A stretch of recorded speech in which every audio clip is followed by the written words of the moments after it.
girls, welcome back to my channel. In this video I will share things that I've learned about going to Disney with a 1-year-old, so stay tuned for helpful tips. And if you're new here, then welcome. My name is Karyna and my mission is to help you girls be confident mamas.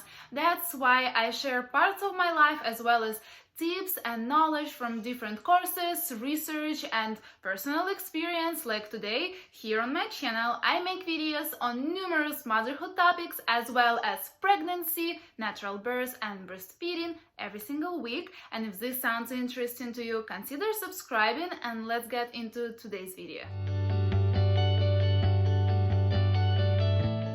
Before going to the Disney World, of course, I watched a few videos just like this one. However, we were faced with some unexpected things anyways, so I decided to make a separate video about it to help you make your Disney trip with a toddler a bit easier. Obviously, I won't be able to cover everything you should know about it in this video, and like I said, I will tell you about things I didn't know about, and that's why I recommend you watching more Disney with a toddler videos after this one is done, because everybody's experience is different and you want to hear different perspectives and learn as many tips as you can, because funny enough, a trip to Disney World with a toddler is not a walk in the park, and this is the first thing you need to be aware of, and trust me, you want to be prepared to be able to enjoy. So if you already watched our Disney vlogs, then you know that we went to the Magic Kingdom and Epcot parks. So some things I will talk about are specifically about these parks.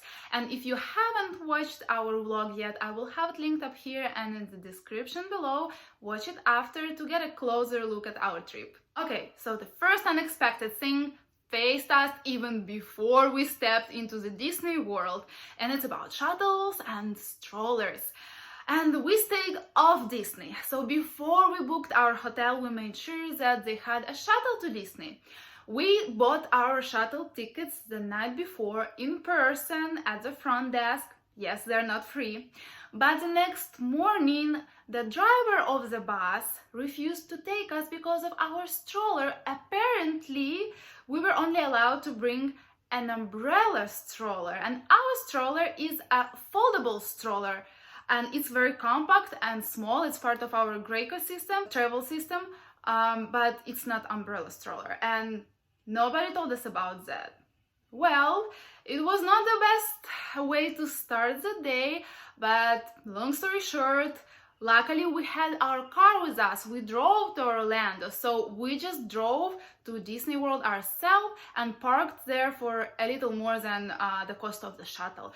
And why I'm telling you that? So if you think of flying to Orlando, you need to make sure of those things. So you have basically two choices. You can either rent a stroller at Disney, however, they don't look very comfortable to me, especially if your baby will have to take a stroller nap. Or you can stay in one of the Disney resorts inside of the Disney World, so that you can take a train inside to any park with any size of stroller. Talking about naps, at first I thought that we will have to go back to the hotel for her to take a nap, but luckily I changed my mind after reading forums and watching some videos.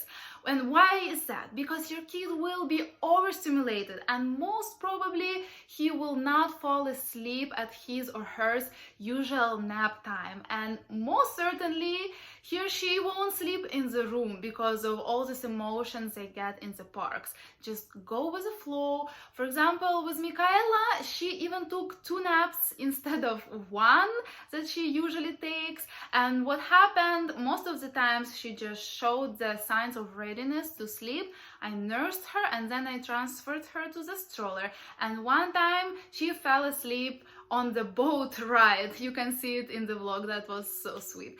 So I just wanted to mention this here to save you some time instead of going back and forth to the hotel, especially if you're staying off Disney. Just go with the flow. Your kid eventually will take a stroller nap. Since I touched on breastfeeding topic, if you wonder, I nursed her just like that, and I saw many moms doing the same. However, apparently there are child care centers. They are for nursing, changing, and bottle feeding. I haven't been inside because I noticed them too late, but I'm sure they're nice. I also changed her just in the restrooms, and a good thing to know about it, that the changing tables are outside next to the sinks. That means that you don't have to wait in the line to get in. You just have to go straight to your changing table because you don't need to get into a toilet booth. It's good to know because it's Disney, and as you might know, the lines are everywhere, even to the restrooms. Then dining. If you want to sit down at the restaurant, you have to make a reservation through your application. At least in my experience, none of the restaurants took walk-ins. But you also need to be prepared to wait for them to seat you, even if you have a reservation. One time we waited for half an hour.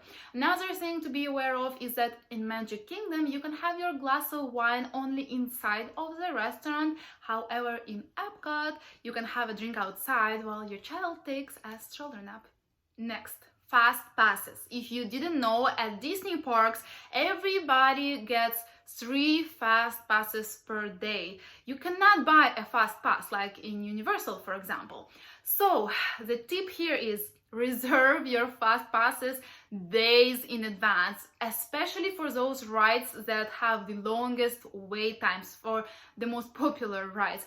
In case you didn't know, like we didn't know about it, we missed out on the best rides. I really wanted to go to roller coasters, but they were all booked like weeks in advance. But you can try and refresh the fast pass page of this attraction, and you might get lucky, and some people might drop off and you can scoop their space. The same thing goes for changing time of your fast pass. You might get lucky and change time, especially for those attractions that are not very popular. That's not a big deal at all.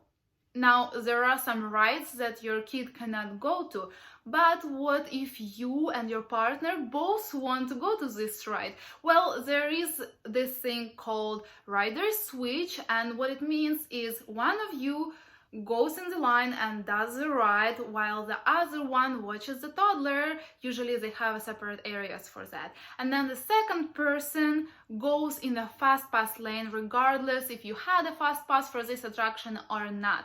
But make sure to tell the people who work there that you are going to do that before the first person goes in. Last, be prepared for the situation when your kid can get scared to get on the ride, or when your kid will get sleepy and fussy after you stayed in the line for over an hour. This happened to us. So let's be real and honest. A 1-year-old is too little for most of the attractions in Disney parks. So make sure you have realistic expectations and do your best to be able to enjoy.